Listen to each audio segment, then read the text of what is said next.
Buongiorno, dobro jutro, guten Morgen, buondì, i puars.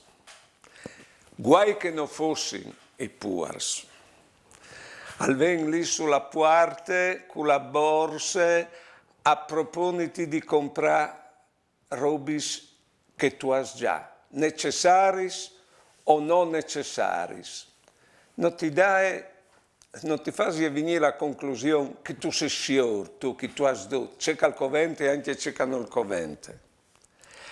E quel che le puar, ecco, di chiave, non ti fai ringraziare il Signore che tu hai il chiave anche sul busto.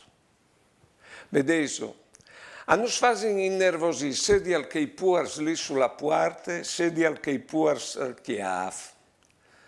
E nos fazem capire c'è tan poco corrivin a vole ben a cui che è differente di noi. Vedeso, e nos sameave magari di essi bras al vole ben. Nos fazem io di c'è tante strade che vin davanti di noi anche mo. Guai che non fossero i puars. Anzi, dal confronto con loro, oscuviergin troppo così cristiani. Buone giornate e buone vite.